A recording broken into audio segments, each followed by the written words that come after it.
جی لیکن مسئلہ یہ ہوتا ہے کہ زندے جو ہوتے ہیں، جو مدد کرنے پہ اللہ نے اختیار دیا ہوتا ہے نا، بھائی آپ صاحب ثروت ہیں، میں بولتا ہوں سر مجھے آپ 10,000 روپے دے دیں، آپ میں طاقت ہے تو آپ مجھے 10,000 روپے دیں گے نا۔ مثال کے طور پہ آپ کہتے ہیں کہ سمر عباس کی ایک ویڈیو بہت وائرل ہو رہی ہے، وہ کہہ رہے ہیں کہ زندے جو ہے نا وہ کم مدد کرتے ہیں، جو ولی اللہ ہوتا ہے اللہ نے جو اختیار دیا، پاور دیا تھا، سب سے بڑا درجہ ولایت دی ہوتی ہے، وہ زندہ ہوتے ہیں تو تھوڑی کم مدد کرتے ہیں، لیکن جب وہ مر جاتے ہیں تو اور زیادہ پاورفل ہو جاتے ہیں۔ ایک منٹ رک جائے سر، میں کوئی بھی بات جب کروں گا تو میں نے اس کی اصل قرآن سے لینی ہے یا نہیں لینی؟ بالکل لینی ہے۔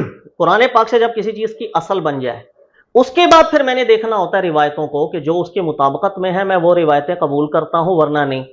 میں غلط بات کر رہا ہوں یا ٹھیک ہے۔ قرآن پاک سے اصل کیا ملتی ہے؟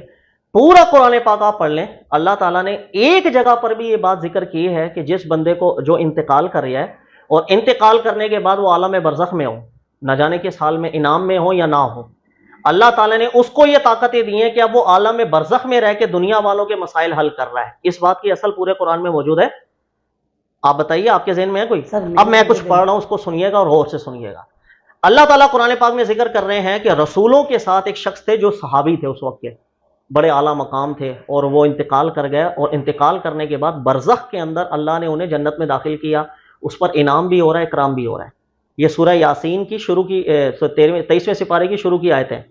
اب غور کیجئے گا، اللہ نے فرمایا قیل ادخل الجنہ، اللہ نے اس نیک انسان کو نوازا، جا جنت میں جا۔ یہ عالم برزخ کی بات ہو رہی ہے۔ قیل ادخل الجنہ قال، اس نے بندے نے اللہ کی بارگاہ میں عرض کی یا لیت قومی یعلمون بما غفر علی ربی وجعلنی من المکرمین، اے اللہ کاش میری قوم کو پتہ چل جائے کسی طرح کہ مرنے کے بعد تو نے مجھے کتنی عزت سے نوازا اور کتنے انعام و اکرام میں رکھ دیا۔ جس بندے کی بات چل رہی ہے سر وہ انعام و اکرام میں ہے عالم برزخ میں، وہاں پر وہ اللہ سے عرض کر رہا ہے اے اللہ کاش میری قوم والوں کو صرف اتنا پتہ چل جائے کہ میں کس حالت میں ہوں ابھی۔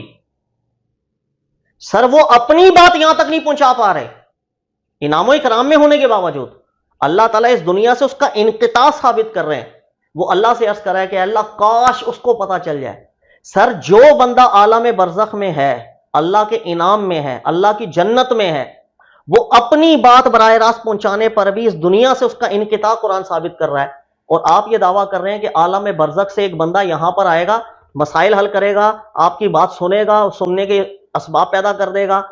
سر اس پر آپ دلیل دیں۔ میں نے تو قرآن کی ایک اصل آپ کو بیان کی، آپ کوئی قرآن کی آیت میرے سامنے ایسی رکھیں کہ اللہ نے ذکر کیا کہ عالم برزخ کے اندر فلاں آپ کی بات سنے گا اور